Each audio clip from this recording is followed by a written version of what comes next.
ओम हरि ओम। ओम नमो भगवते वासुदेवाय नमो नमो नारायण नमो गोविंदाय नमो मधुसूदनाय नमो भगवते लोकनाथाय नमो। लोकनाथम ब्रह्मचारी जुगेश्वर महात्म रुग सुख दुख तापवश्च शांति प्रदाकरम नमो नमो।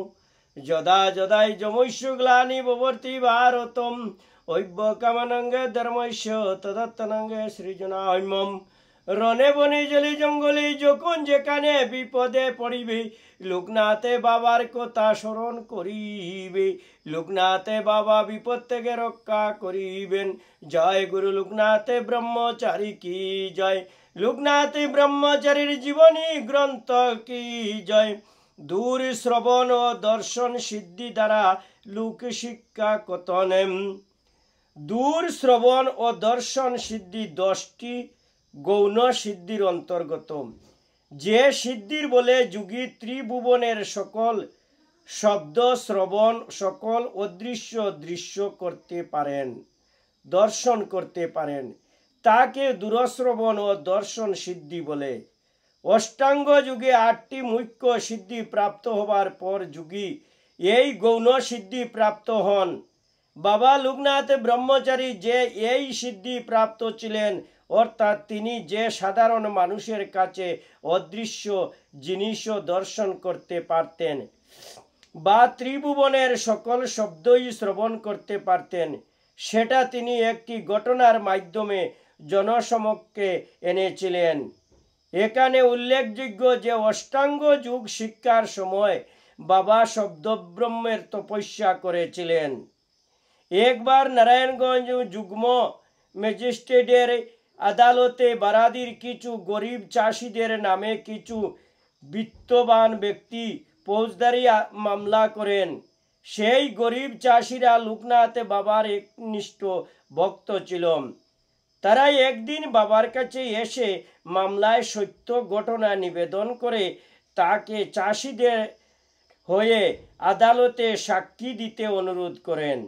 বাবা তাদের বলিলেন, আমি সন্ন্যাসী মানুষ, কখনো কোথায় থাকি তার ঠিকানা নেই, আমায় মামলা মোকদ্দমায় জড়াচ্ছিস কেন?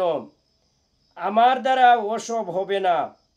তখন ভক্তরা অনুনয় করে বলে যে তুমি সাক্ষী না দিলে ওরা আমাদের বিরুদ্ধে মিথ্যা সাক্ষী দিয়ে সাজা দেওয়াবে, প্রকৃত সত্য আদালতের সামনে আসবে না। ভক্তদের এই একান্ত অনুরোধে আদালতে প্রকৃত সত্য প্রমাণ করার জন্য বাবা শেষ পর্যন্ত সাক্ষী দিতে রাজি হইলেন।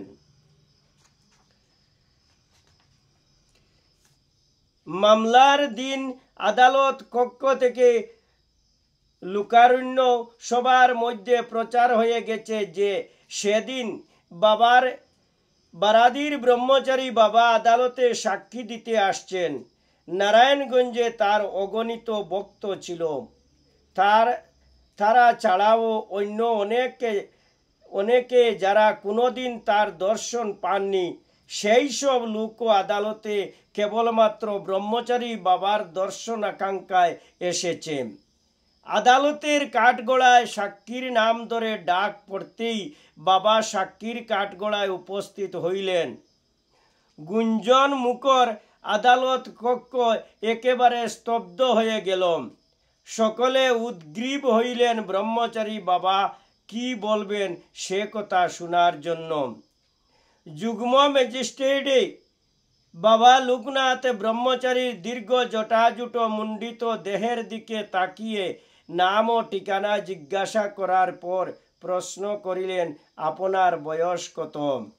ব্রহ্মচারী বাবা সহজভাবে উত্তর দিলেন, 150 বছরের বেশি হবে। কথা শুনে ম্যাজিস্ট্রেট আশ্চর্য হয়ে গেলেন। তিনি প্রথমে ভাবলেন কোনো মানুষ 150 বছর বেঁচে থাকতে পারে না। পরে আবার ভাবলেন যোগী পুরুষদের পক্ষে এত দীর্ঘ সময় বেঁচে থাকা সম্ভব হতেও পারে। কিন্তু বিপক্ষের আইনজীবী বাবার কথায় বিশ্বাস করলেন না। তিনি বাবাকে স্মরণ করিয়ে দিলেন যে আদালতে সাক্ষী দিতে এসে এইরকম অবান্তর অবান্তর কথা বললে তা অপরাধ বলে গণ্য হয়। বাবা তখন সহজ সরলভাবে আইনজীবীকে বললেন, বেশ, আমার কথা যদি তোমাদের অবিশ্বাস মনে হয় তবে তোমাদের খুশি মতো বয়সটা লিখে নাও। বিপক্ষের উকিল তখন ম্যাজিস্ট্রেটকে বললেন, হুজুর, সাক্ষী বয়সে অতি বৃদ্ধ এবং সাক্ষী স্বাভাবিকভাবেই তার দৃষ্টি ক্ষীণ। যে ঘটনার সাক্ষী দিতে উনি এসেছেন তা তার পক্ষে দেখা সম্ভব নয়। এরপর তিনি তার বক্তব্যকে প্রমাণ করার জন্য লোকনাথ বাবাকে বিভিন্নভাবে জেরা করতে লাগিলেন। ব্রহ্মচারী বাবা উকিলের জেরার সব ঠিক ঠিক উত্তর দিলেন। তাকে জেরায় অপ্রতিভ করা গেল না। শেষে উকিল বললেন, আপনি আপনার যে বয়সের কথা আদালতে বললেন তাতে আপনার পক্ষে কোনো দূরের জিনিস বা ঘটনাকে প্রত্যক্ষ করা সম্ভব নয়। সুতরাং আপনি যে ঘটনাটি প্রত্যক্ষ করেছেন এই কথা কি করে মেনে নেওয়া যায়? ব্রহ্মচারী বাবা এই কথা শুনে উকিল বাবুকে কাছে ডাকলেন। আর উকিল ভাবলেন সাক্ষী হয়তো তার কাছে কোনো গোপন কথা ফাঁস করবেন। তিনি অতি আগ্রহে তড়িৎ গতিতে সাক্ষীর সামনে গেলেন। ব্রহ্মচারী বাবা তখন আদালত কক্ষের দরজা দিয়ে দূরে একটি আম গাছে দেখিয়ে তাকে বলিলেন, ওই গাছটাতে কোন প্রাণী উঠিতেছে দেখতে পাচ্ছ? উকিলবাবু এটিকে একটি অবান্তর প্রশ্ন মনে করে অতীব তাচ্ছিল্যের সুরে বলিলেন, না, কিছুই তো দেখতে পাচ্ছি না। এই সময় আদালত কক্ষে উপস্থিত বাবার ভক্তগণ বুঝতে পারিলেন যে এটি বাবার একটি লীলা। বাবার যে কোনো দূরের জিনিসই দেখতে সক্ষম হয়। অন্য অনেকে উপস্থিত ব্যক্তিরা গাছের দিকে তাকিয়ে প্রত্যক্ষ করার চেষ্টা করে যে কিছু দেখা যাচ্ছে কি না। আদালত কক্ষে অতঃপর একটি গুঞ্জন ধ্বনি শুনতে পাওয়া যায়, কই কিছুই তো দেখছি না।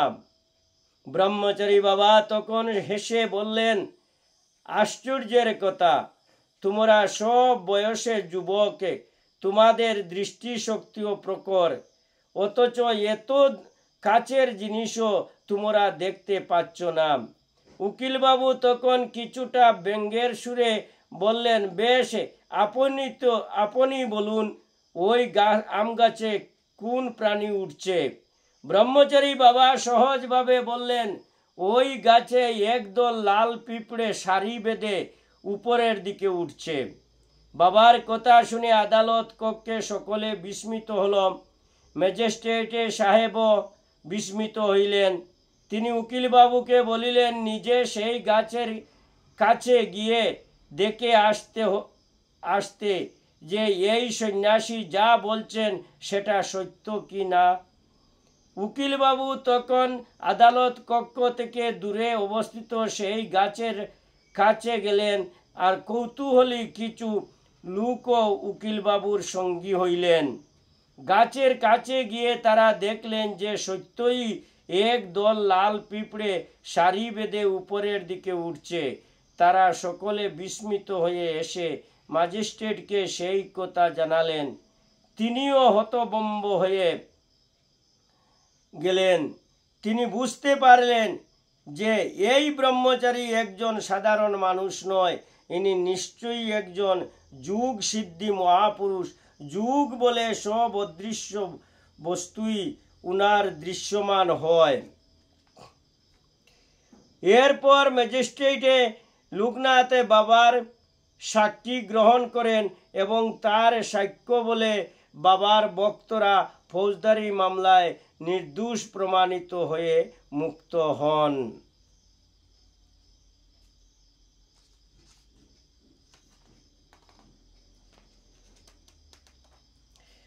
শব্দ ব্রহ্মের তপস্যা সিদ্ধি হয়ে বাবা বহুদূরে কোনো মানুষ, জন্তু, কীট পতঙ্গ ও পাখির গুঞ্জন অথবা গর্জন শব্দ শুনে তাদের ভাব বুঝতে সক্ষম ছিলেন। একজন ব্রহ্মজ্ঞ মহাপুরুষের স্মরণ পথে সমস্ত জগৎ সংসার থাকে। এই জগতের কে কোথায় কি করছে সেটা তার কাছে দৃশ্যমান হয় এবং তিনি সে কথা বলে দিতে পারেন। আদালতের এই লীলার মাধ্যমে বাবা কেবল এই প্রদর্শন করতে চাননি যে তিনি বহুদূরের জিনিস দেখতে সক্ষম। এই ভাব তার লীলার অতি সরলীকরণ। এই লীলার মাধ্যমে তিনি বুঝতে চাইছেন যে জগৎ সংসারের সব কিছু তার স্মরণ পথে থাকে। তার কাছে সারা জগৎ সংসার দৃশ্যমান। এ জগতের কোনো কিছুই তার অগোচর নয়। মহাযুগেশ্বর বাবা লোকনাথ ব্রহ্মচারী দুর্লভে ঈশিতা সিদ্ধির দ্বারা এই মনোধারণা বুঝতে পারতেন যে ঈশ্বর সারা আকাশব্যাপী সূক্ষ্ম আত্মারূপে বিরাজমান। ঈশ্বরের সেই আকাশ মূর্তির ধ্যান মন্ত্র হচ্ছে ওম আকাশ মূর্তিয়ে নমঃ। ঈশ্বরের এই আকাশ মূর্তির মধ্যে নিয়ত যে হংস শব্দ ধ্বনিত হচ্ছে তা ব্রহ্মচারী বাবা শুনতে পেতেন। সেই জন্য তিনি সমস্ত জীবের হৃদয়াকাঙ্ক্ষে হংসনাদে ও দূরবর্তী অসংখ্য প্রাণীর স্ফুট অস্ফুট সমস্ত ধ্বনি শুনতে, তাদের ব্যক্ত অব্যক্ত সব কথা বুঝতে পারতেন। এই জন্য বিপদে পড়ে কোনো লোকে বাবার শরণাপন্ন হয়ে প্রার্থনা করলে সে প্রার্থনার ধ্বনি তিনি শুনতে পেতেন ও ভক্তকে কৃপা করতেন এবং এখনও করেন। এই বিশ্লেষণ থেকে আমরা বুঝতে পারি যে দূর শ্রবণ দর্শন সিদ্ধি কোনো সামান্য সিদ্ধি নয়, এটি একটি বিরল সিদ্ধি যার ফল আজও তার অগণিত ভক্ত পেয়ে চলছেন। লোকনাথ বাবার এই বিরল শক্তির সিদ্ধির অর্থ আমি অনুধাবন করতে পেরেছিলাম আমার তপস্যা স্বরূপ নর্মদা পরিক্রমার সময়। নর্মদার উত্তর তটে সুলপানি জারির অদূরে এমন স্থান আছে যেখানে পরমেশ্বরে শিবকে আকাশ রূপে কল্পনা করে ওম আকাশ মূর্তিয়ে নমঃ মন্ত্রে ধ্যান করতে হয়। সেখানে হংস মন্ত্রে যোগীগণ আত্মসিদ্ধির জন্য তপস্যা করেন এবং হংস ঋক মন্ত্রে পরমেশ্বরের কৃপা লাভ করেন। আত্মশুদ্ধির জন্য হংস মন্ত্র 4th অধ্যায়ে আলোচিত হয়েছে। লোকনাথ বাবার এই বিরল সিদ্ধি যদি আমরা সঠিক অনুধাবন করতে পারি তবে দেখব যে আমাদের মনের অভ্যন্তরে কোনো বাক্য অব্যক্ত থাকে ও যদি সেটা মনের মধ্যে রুনিত হয় সেটাও তার দৃষ্টির বা স্মরণের অগোচরে থাকে না। আমাদের মধ্যে অব্যক্ত ভাব সৃষ্টি হইলেও তার মধ্যে করুণার উদয় হয় এবং তার বিগলিত করুণার দ্বারায় তিনি ভক্তকে নিত্য স্নাত করান। বারাদির আদালতে এই লীলার প্রকাশ থেকে কি আমরা আবার বাবার এই সিদ্ধির সঠিক মূল্যায়ন করতে পেরেছি বা এই লীলার মাধ্যমে তিনি যে বার্তা দিতে চেয়েছেন সেটা কি আমরা সঠিক অনুধাবন করতে পেরেছি? এই প্রসঙ্গে বারাদি আশ্রমের আর একটি ঘটনার কথা উল্লেখ করা প্রয়োজন। একদিন ঢাকার একজন পুলিশ ইন্সপেক্টর কালীকান্ত নন্দী এবং ঢাকার জগন্নাথ কলেজের সুপারিনটেন্ডেন্ট অনাথ বন্ধু মল্লিক মহাশয় বাবাকে দর্শনের জন্য বারাদি আশ্রমে আসেন। তারা ঢাকায় ব্রহ্মচারী বাবা সম্বন্ধে অনেক কথা শুনেছেন। তাদের মনের ইচ্ছা ছিল একবার স্বচক্ষে দর্শন করে যাচাই করতে যে ব্রহ্মচারী বাবা কত বড় অলৌকিক ক্ষমতা সম্পূর্ণ মহাপুরুষ। সেদিন তারা বারাদি আশ্রমে এলেন। তখন আশ্রম ভক্ত সমাগমে পরিপূর্ণ। অনেক লোক তাদের রোগ সারাবার জন্য ব্রহ্মচারী বাবার শরণাপন্ন হয়েছেন। এই দুই ব্যক্তিও বাবাকে দূরে বসে নিরীক্ষণ করতে লাগিলেন। তারপর যখন প্রসাদ বিতরণের সময় হলো, এই দুইজন আশ্রমের উঠানে একসঙ্গে প্রসাদ নিতে বসিলেন। প্রসাদ খেতে খেতে একজন আর একজনকে বললেন, ব্রহ্মচারী বাবার যে অলৌকিক ক্ষমতা আছে তা বুঝার জন্য একটা পরীক্ষা করে দেখলে হয়। তারা শহরের শিক্ষিত ব্যক্তি, গ্রামের লোকদের কথায় কাউকে অলৌকিক শক্তির অধিকারী মহাপুরুষ বললে কি করে মেনে নেওয়া যায়? তাদের একজন অন্যজনকে বলিলেন, দেখো, এখন কাঁঠালের সময় নয়, এই অকালে বাবা যদি আমাদের পাকা কাঁঠাল খাওয়াতে পারেন তবে বুঝবো প্রকৃতই তার অলৌকিক শক্তি আছে। তাদের এই কথা নিজেদের মধ্যেই হচ্ছিল, অন্য কেউ এই কথা শুনতে পায়নি বা তারাও বাবার কাছে গিয়ে এই ইচ্ছা প্রকাশ করেনি। কিন্তু বাবা ঘরের ভিতর নিজ আসনে বসে আশ্রমের চারিদিকের সব কিছু দেখতে পেতেন এবং সবার ব্যক্ত অব্যক্ত কথাও শুনতে পেতেন। এই দুই শহুরি ব্যক্তি তাদের গোপন ইচ্ছা মনে নিয়ে বসিলেন।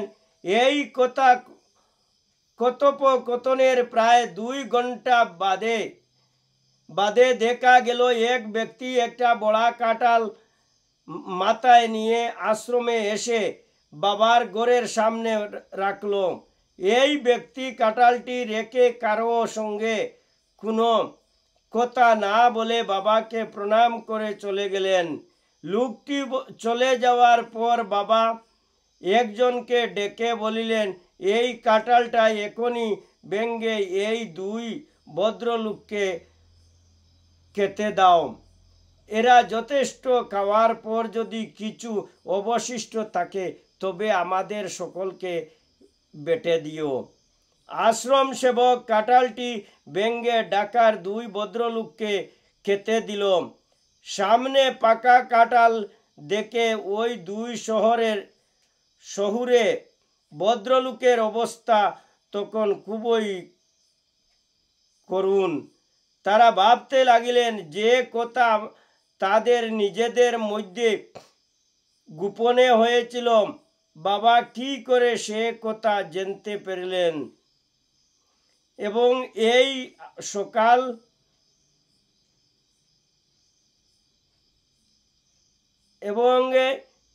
এই অকালে এমন পাকা রসাল কাঁঠাল কোথা থেকে তিনি নিয়ে এলেন? বিস্ময়ে তাদের মুখে কথা স্ফুটে না।